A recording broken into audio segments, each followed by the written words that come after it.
Está me dando esse privilégio de estar aqui pregando hoje à noite. Hoje eu trago um tema muito importante, na minha opinião, para a igreja, que são 5 coisas que todo cristão deve fazer diariamente. E essa mensagem ela foi retirada de um podcast que eu e minha família nós escutamos para fazer o nosso culto doméstico, todas as noites.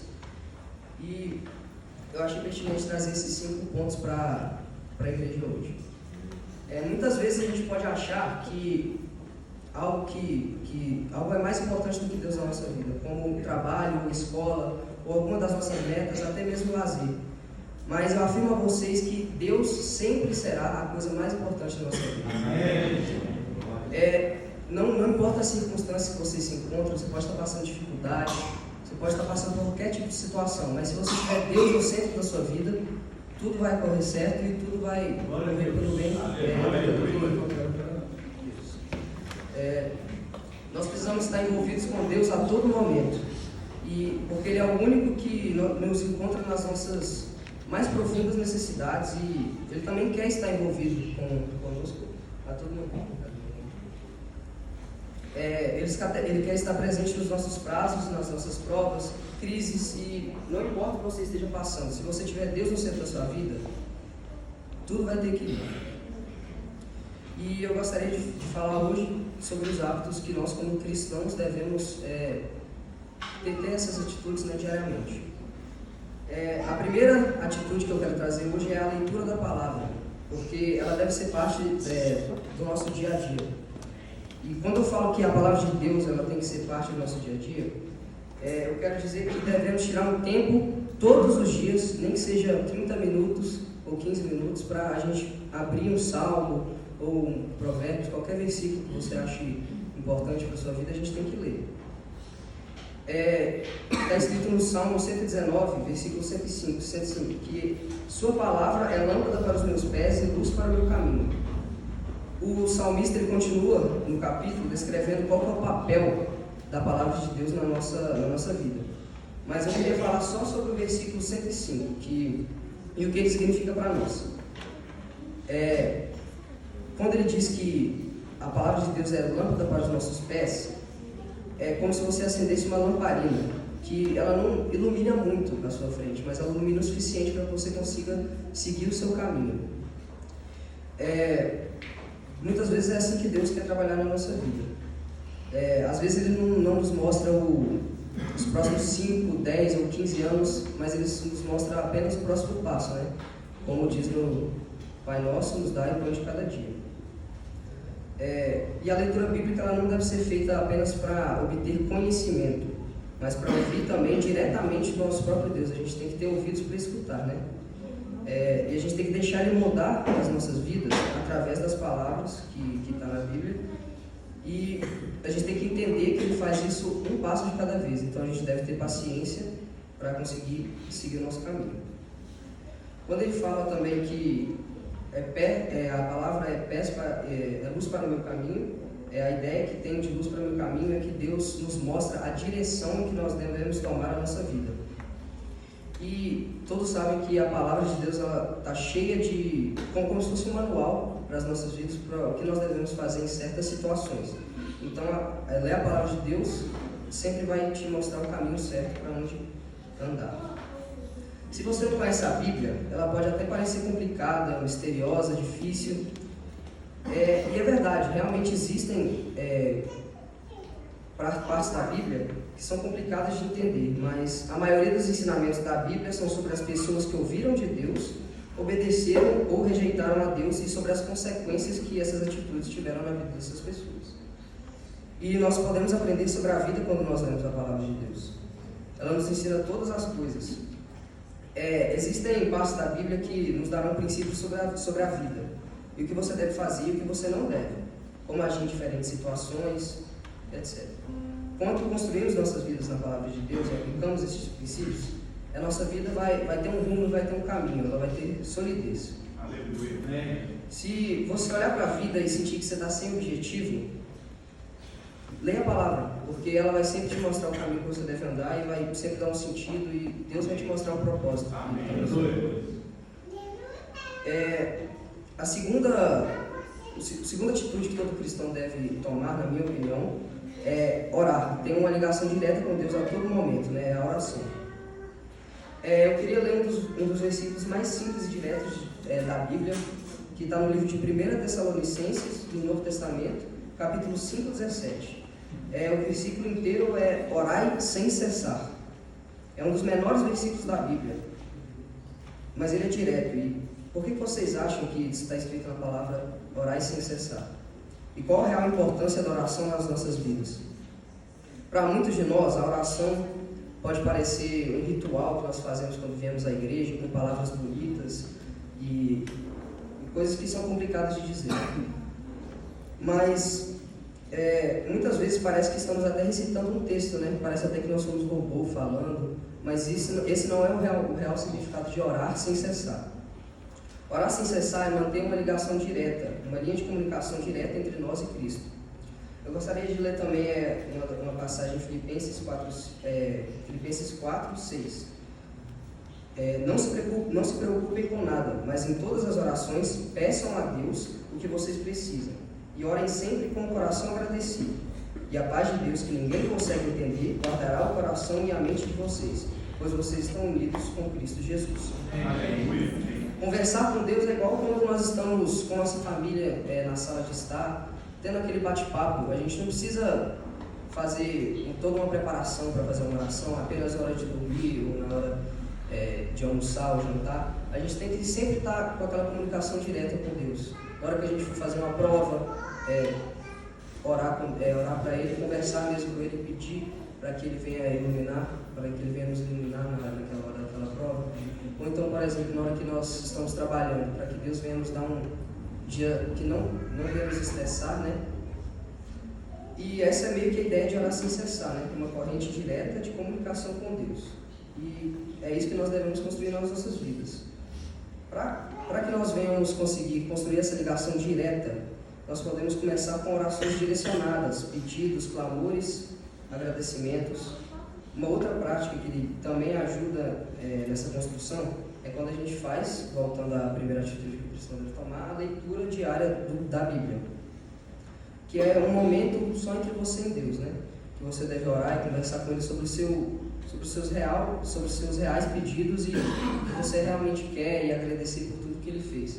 Porque muitas vezes quando a gente está aqui na frente, a gente não consegue orar o que realmente está no nosso coração. A gente ora para o público, não para Deus. Então é importante a gente sempre estar orando como se fosse uma conversa privada com Ele, se trancar no nosso quarto e ter uma conversa com Ele mesmo sobre o que a gente realmente está sentindo. Amém. E se você colocar essas atitudes em prática, você vai ver que começar a falar com Deus sobre tudo na sua vida vai ser sem perceber. Você já vai estar falando tudo que for acontecer, você já vai estar pedindo a bênção de Deus e agradecendo. A terceira atitude que, na minha opinião, todo cristão deve colocar em prática no dia a dia é ouvir a Deus.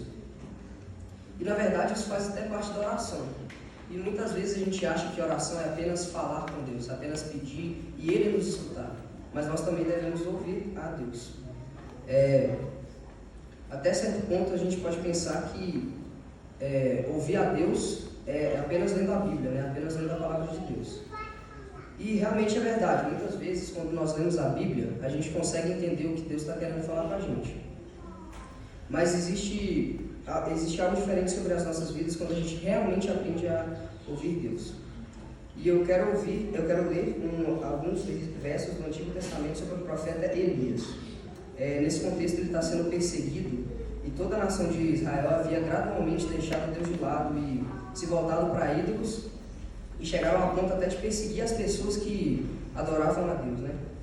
E nesse contexto o profeta Elias está fugindo da rainha Jezabel.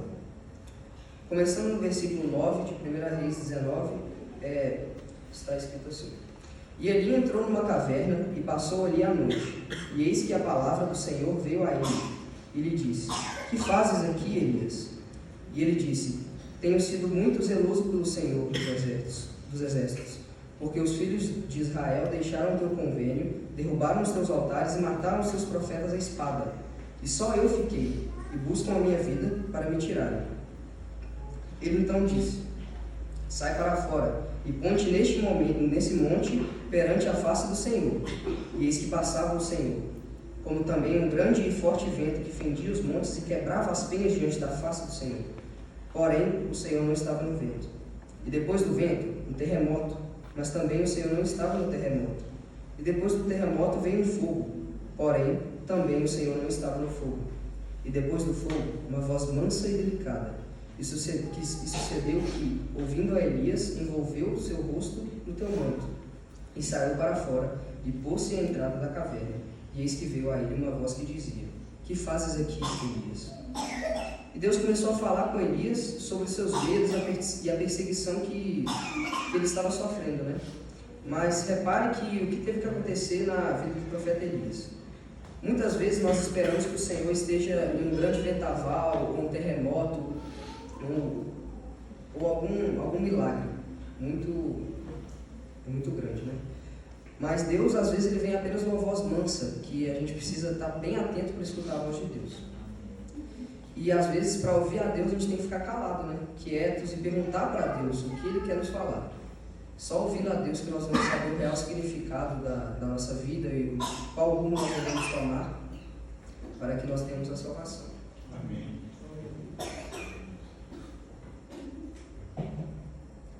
A quarta atitude que devemos praticar nós devemos ser testemunhas de Cristo para as pessoas do nosso convívio. Em João 17, quando Jesus termina o seu tempo na terra com seus discípulos, ele ora ao Pai por eles e diz: Pai, assim como o Senhor me mandou para este mundo, eu também os mandei para o mundo. Logo depois, Jesus foi preso e levado à cruz, morreu e ressuscitou.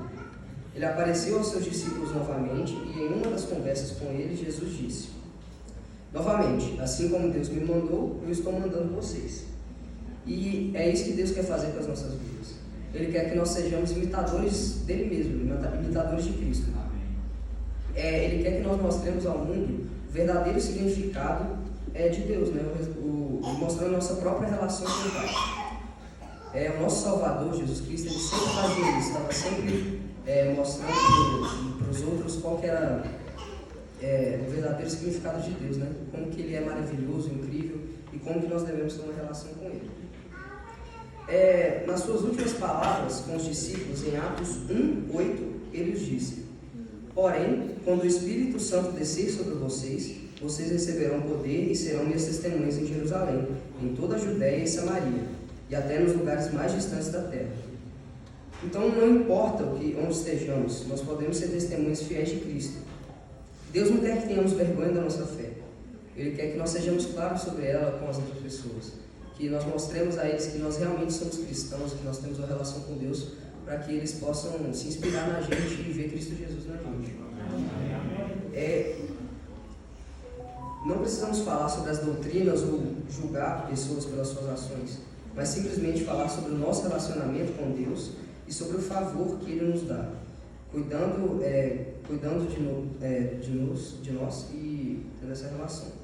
Dessa forma, nós devemos demonstrar para as pessoas que elas também podem ter um relacionamento com Deus. E essa é a nossa missão na Terra. Nós devemos ser arautos do Reino. Então, já vimos 4 atitudes que vocês têm que ter no seu dia a dia cristão. E se você não é um cristão, mas pensa sobre Deus às vezes e quer saber como que é a vida cristã, essas 5 atitudes são as coisas que colocamos nas nossas vidas. A vida cristã não é apenas religiosidade, oração, mas sim uma caminhada diária com Deus e é um relacionamento direto com Deus, como se ele fosse um companheiro e um amigo. Nós estamos comprometidos com Deus e Ele está comprometido conosco. Essa relação é possível não pelas nossas boas obras ou porque conquistamos o direito de ter esse relacionamento com Deus.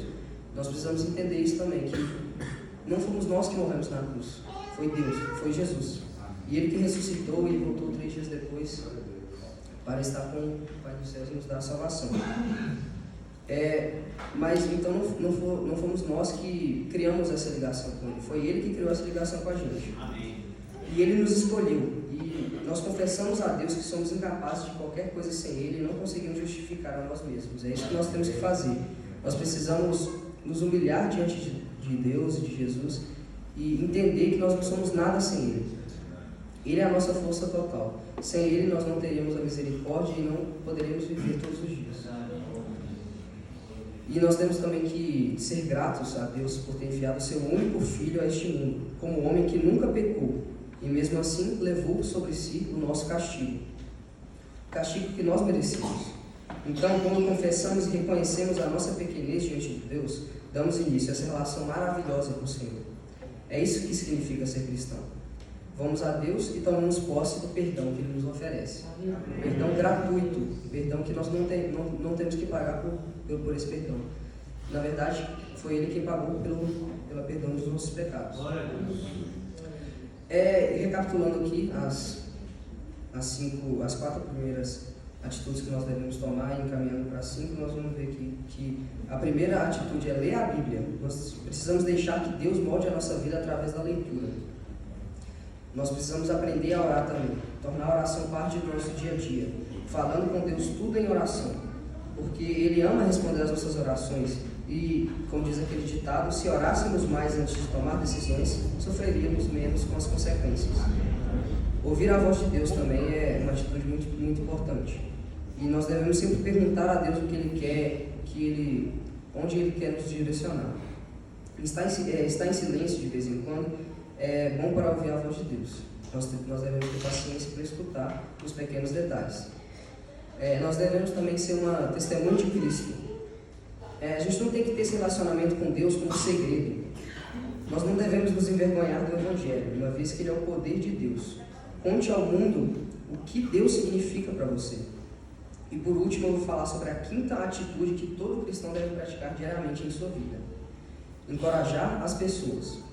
No livro de Hebreus 3, versículo 13, diz o seguinte: animem uns aos outros. Vamos observar o verso anterior. Meus irmãos, cuidado para que nenhum de vocês tenha um coração tão mau e descrente que os leve a se afastar do Deus vivo. No versículo 13, o autor diz que devemos encorajar as outras pessoas todos os dias, inclusive no dia de hoje, de amanhã e depois de amanhã, para que nenhum de nós endureça o nosso coração diante de Deus e que a gente não venha a ser enganado pelo pecado. Como está escrito no Velho Testamento, se ouvirdes a voz de Deus, não endureçais o vosso coração. Nada como encorajador na nossa vida, né? Você já pode até provavelmente pensar em alguém que está sempre te encorajando, está sempre lá por você. E só de pensar a gente já abre um sorriso, né? Então nós temos que lutar para ser essa pessoa que encoraja os outros. Que nós devemos sempre estar lá por eles, que eles venham ter uma confiança em nós e que nós venhamos mostrar para ele que é o real Evangelho. Às vezes você é crente e até já se entregou a Jesus e o aceitou como seu único e suficiente Salvador, mas por algum motivo você se afastou de Deus e precisa se reconciliar. E eu creio que colocando essas 5 atitudes no dia a dia, isso te ajudará a reatar o seu relacionamento com Deus. E eu gostaria de resumir essa pregação em uma frase: que a caminhada com Deus é incrível. E a gente tem que sempre procurar estar com Ele, porque Ele vai nos mostrar como é maravilhoso estar na presença dEle. Agora eu gostaria de pedir ao irmão Leandro que fizesse uma oração, pedindo a Deus para que Ele venha nos ajudar a colocar em prática essas 5 atitudes. E novamente eu agradeço pela liderança e a Deus por essa oportunidade. Amém.